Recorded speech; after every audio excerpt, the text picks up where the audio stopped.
नमस्कार मित्रांनो, स्वागत आहे तुमचे आमच्या या व्हिडिओमध्ये. मराठी भाषेच्या गोडव्याचा खरा स्रोत म्हणजे तिचे व्याकरण.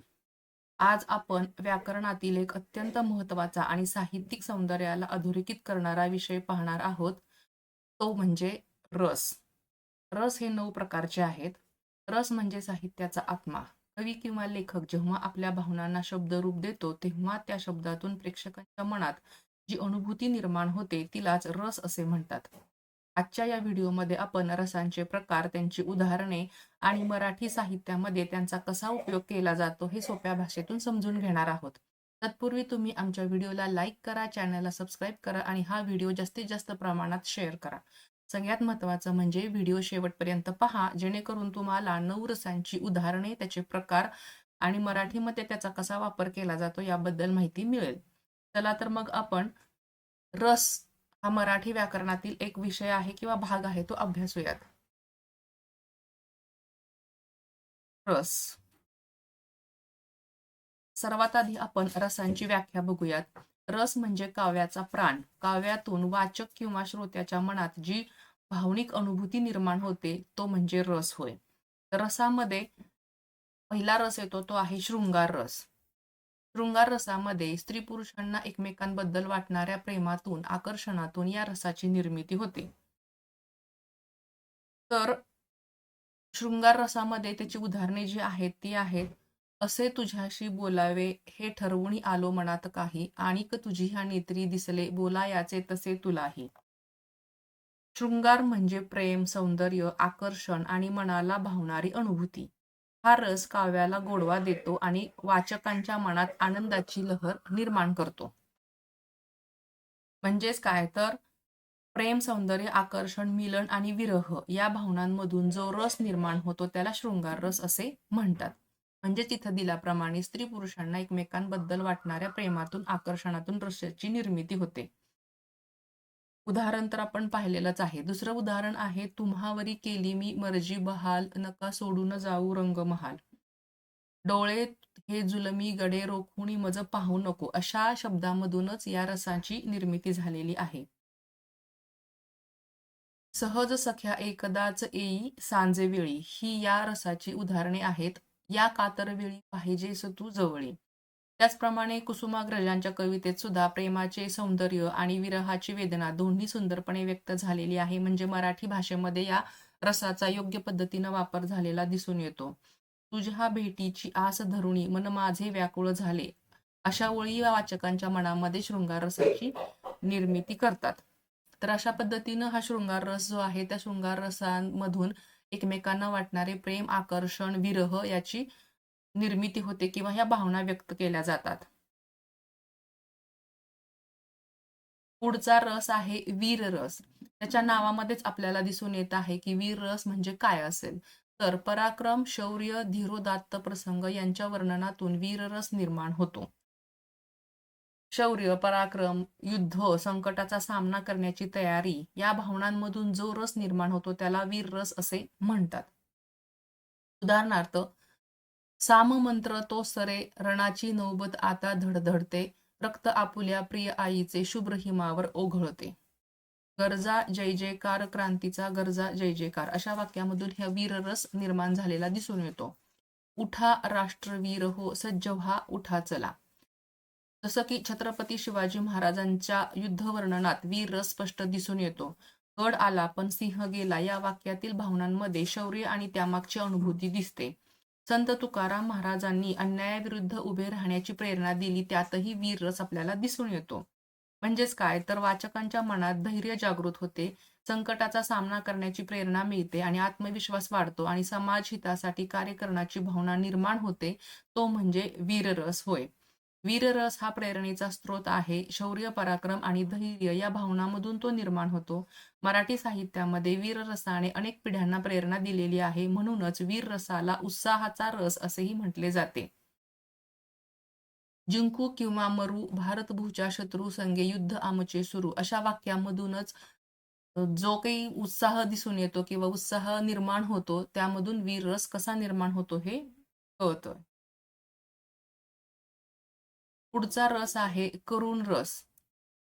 शोक किंवा दुःख, वियोग, संकट यातून हा रस निर्माण होतो आणि हृदयद्रावक अशा गोष्टींच्या वर्णनातून करुण रस निर्माण झालेला दिसतो.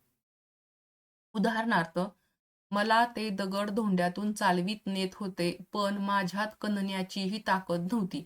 म्हणजे अतिशय त्रास झालेला, म्हणजे दुःख झालेलं, शेवटच्या स्टेपवरती गेलेलं, अशा पद्धतीचं हे वाक्य आहे, की मला ते दगड धोंड्यातून चालवीत नेत होते, पण कणण्याचीही ताकद नव्हती. हे कोण बोलले बोला राजहंस माझा निजला. निजला म्हणजे गतप्राण झाला किंवा मृत झाला असं ह्या वाक्यातून सुचवायचं आहे. परंतु याच्यातून सुद्धा शोक किंवा दुःख, वियोग दिसून येत आहे. तर याच्यामधून संत नामदेवांच्या अभंगामध्ये भक्तीतील विरह आणि करुण रस दिसतो.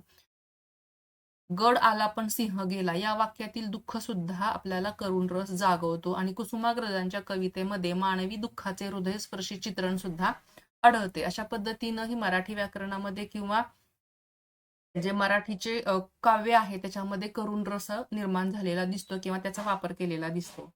आई म्हणून कोणी आईस हाक मारी, पोर खाटेवर मृत्यूच्याच दारा, कुणा गरिबाचा तळमळे बिचारा याच्यातून सुद्धा दुःख आणि शोक दिसून येत आहे. करुण रस हा मनाला स्पर्श करणारा रस आहे. दुःख, शोक, विरह आणि करुणा या भावनांमधून तो निर्माण होतो. आणि मराठी साहित्यामध्ये करुण रसाने अनेक हृदयांना स्पर्श केला आणि समाजाला संवेदनशील बनवलेला आहे. म्हणजेच काय तर वाचकांच्या मनात संवेदनशीलता निर्माण होते, दुःखाची अनुभूती देऊन सहानुभूती जागृत होते आणि समाजातील दुःख पाहून मदतीची भावना निर्माण होते. अशा प्रकारे हा जो करुण रस आहे त्याच्यामधून शोक किंवा दुःख, वियोग, संकट दिसून येतं आणि त्यातूनच या रसाची निर्मिती झालेली दिसते.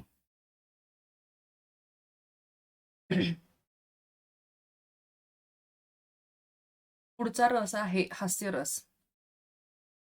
विसंगती, असंबद्ध भाषण, विडंबन, चेष्टा यांच्या वर्णनातून हास्यरस निर्माण होतो.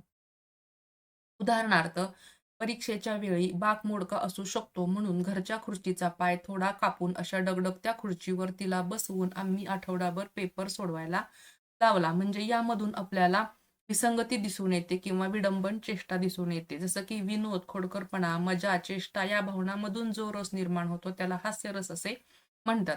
वसंत बापट यांच्या कवितांमध्ये सुद्धा हलका फुलका विनोद दिसतो.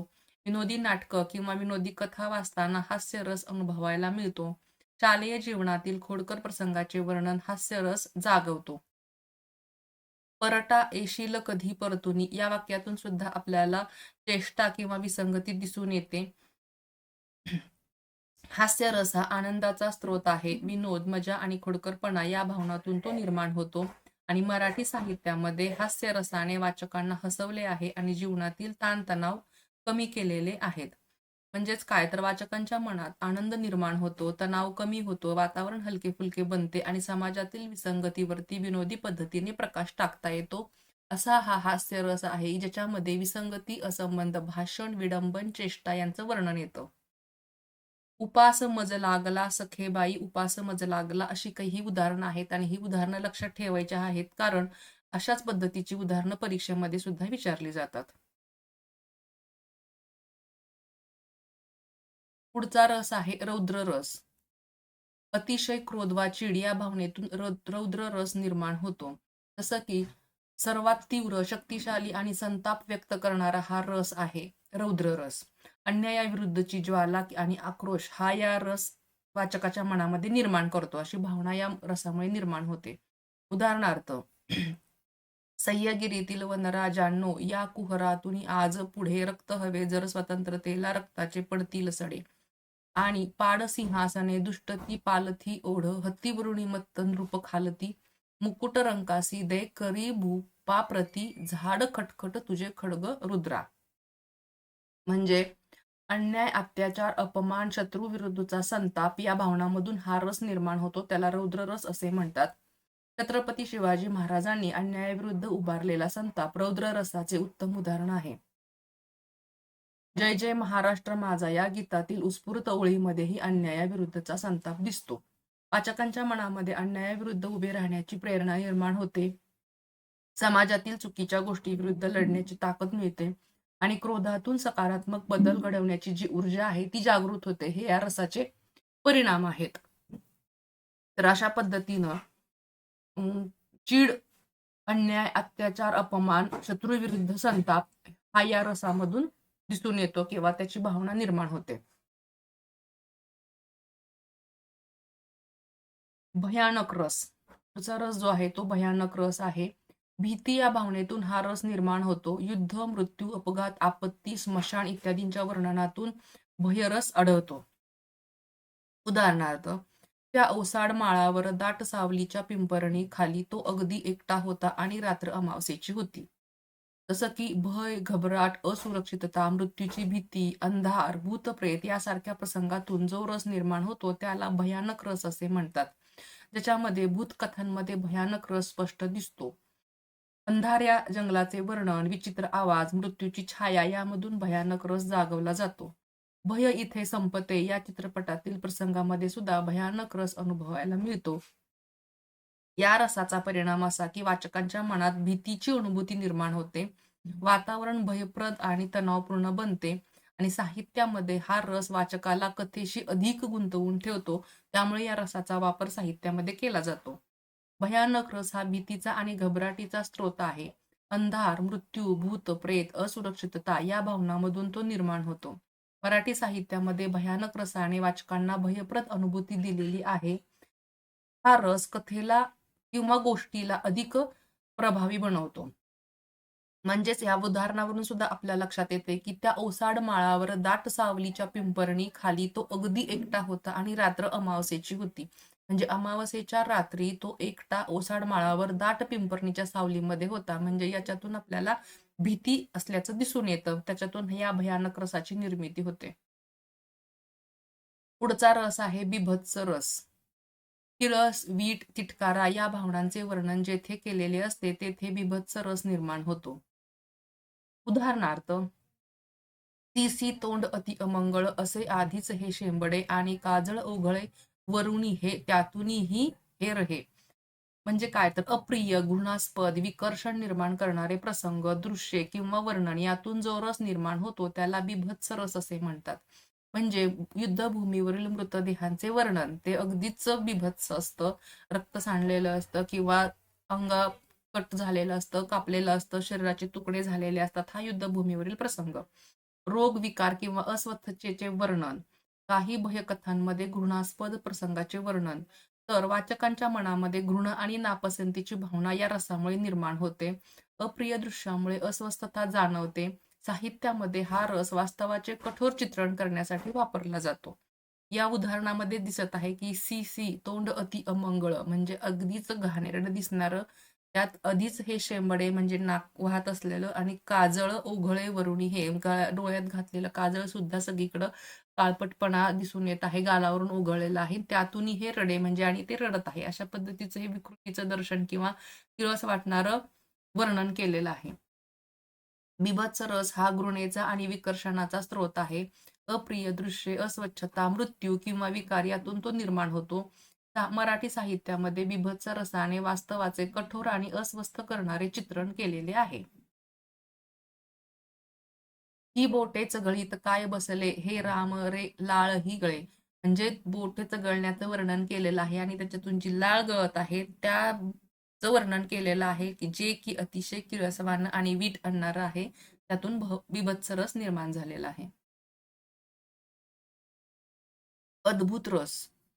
विस्मय हा अद्भुत रसाचा स्थायी भाव असून परीकथा, अरेबियन नाईट्स, राक्षसांच्या गोष्टी यामध्ये अद्भुत रस आढळतो. म्हणजे त्याच्यामध्ये कसं की श्रोत्यांच्या मनात आश्चर्याची भावना निर्माण करते आणि त्याला थक्क करून टाकणारा असा हा रस आहे. अनोखे, विलक्षण, आश्चर्यकारक प्रसंग, दृश्ये किंवा घटना यामधून जो रस निर्माण होतो त्याला अद्भुत रस असे म्हणतात. जसं की निसर्गाचे अद्भुत दृश्य, हिमालयाचे सौंदर्य, समुद्रातील लाटा, इंद्रधनुष्य इत्यादीचे वर्णन. आता इथं उदाहरण बघूया. "या परी नगरातले मग सर्व उंदीर घेऊनी ठाकता क्षणी गारुडी, नदीच्या तीरावरी ऐठुनी घेती शीघ्र उड्या पटापट, त्या नदीमधी उंदीर लोपला निमिषात संचयतो जळात भयंकर." म्हणजे नगरामध्ये गारुडी येता क्षणी त्या नगरातील सर्व उंदीर नदीच्या किनाऱ्यावरती आले किंवा तीरावरती आले आणि त्यांनी पटापट उड्या त्या नदीमध्ये घेतल्या आणि त्या नदीच्या भयंकर पाण्यामध्ये ते लोप पावले. असे हे वर्णन अद्भुत रसाचं आहे. याच्यामुळे पौराणिक कथामधील अद्भुत प्रसंग जसं की हनुमानाने समुद्र ओलांडणे, कृष्णाने गोवर्धन पर्वत उचलणे, विज्ञानामधील विलक्षण शोध किंवा प्रयोग याचीही उदाहरणे अद्भुत रसामध्ये येतात. वाचकाच्या मनात विस्मय आणि कौतुकाची भावना निर्माण होते. आश्चर्यकारक गोष्टींमुळे कल्पनाशक्ती वाढते. साहित्य अधिक आकर्षक आणि प्रभावी बनते. पूर्वीच्या ज्या अरेबियन नाईट्स किंवा परीकथा आहेत त्याच्यामध्ये सुद्धा बोलणारा पोपट असतो किंवा राक्षसांना पंख आलेले असतात, चोच आलेली असते. अशा प्रकारचं जे विस्मयकारक वर्णन आहे ते अद्भुत रसामुळे निर्माण होते. नंतरचा आहे तो शांत रस. परमेश्वर विषयक भक्ती, सत्पुरुषांची संगती, पवित्र वातावरणाचे वर्णन यामध्ये शांत रस आढळतो. उदाहरणार्थ, आनंद न माय गगनी वैष्णव नाचती रंगणी हे भक्तिरसानं परिपूर्ण असं उदाहरण आहे. म्हणजे काय तर वैराग्य, समाधी, आत्मिक शांती आणि मोह, माया, त्यागाची अनुभूती हा रस वाचकांच्या किंवा श्रोत्यांच्या मनात स्थिरता आणि शांततेची लहर निर्माण करतो. वैराग्य, समाधी, आत्मिक शांती, मोह, माया, त्याग भावनातून रस निर्माण होतो. उदाहरणार्थ संत ज्ञानेश्वरांच्या भावार्थ दीपिकामध्ये वैराग्याचे वर्णन शांतरस जागवतो. संत तुकाराम महाराजांच्या अभंगामध्ये सुद्धा संसारातील मोहमाया त्यातून परमेश्वराच्या चरणी लीन होण्याची भावना याच्यातून शांतरस दिसून येतो. गीतेमधील उपदेश जो आहे कर्मयोग, ज्ञानयोग आणि भक्तियोग यातून शांतरस अनुभवायला मिळतो. त्याचे परिणाम काय तर वाचकाच्या मनात स्थिरता आणि आत्मिक शांती निर्माण होते. मोहमाया त्यागातून वैराग्याची भावना जागरूक होते आणि जीवनातील गोंधळ कमी करून आध्यात्मिक मार्गाकडे वळण्याची प्रेरणा या शांतरसामुळे मिळते. शांतरस हा वैराग्याचा आणि आत्मिक शांतीचा स्रोत आहे. मराठी साहित्यामध्ये शांतरसाने वाचकांना आध्यात्मिक मार्ग दाखवलेला आहे आणि जीवनातील गोंधळ दूर करून स्थिरता दिलेली आहे. असा हा शांतरस परमेश्वर विषयक भक्ती आणि सत्संगती निर्माण करतो. तर हे झाले आपले 9 रस. या 9 रसांचं वर्णन आपण आत्ताच बघितलं, त्याची उदाहरणं बघितली आणि साहित्यामध्ये त्याचा वापर कसा केला जातो हेही आपण अभ्यासलेलं आहे. तर या रसांवरती परीक्षेमध्ये म्हणजे प्रत्येक परीक्षेमध्ये काही ना काही प्रश्न आलेलेच असतात. कारण मराठी व्याकरण हा विषय प्रत्येक परीक्षामध्ये आहेच आणि त्याच्यामध्ये रस या विषयावरती सुद्धा किंवा भागावरती प्रश्न येतच असतात. तुम्ही हा व्हिडिओ शेवटपर्यंत पाहिलात त्याबद्दल धन्यवाद. हा व्हिडिओ आवडला असेल तर लाईक करा आणि व्हिडिओ जास्तीत जास्त प्रमाणात शेअर करा जेणेकरून एखाद्या विद्यार्थ्याला या व्हिडिओचा आणि या उदाहरणांचा उपयोग होऊ शकेल. Thank you for watching and subscribe.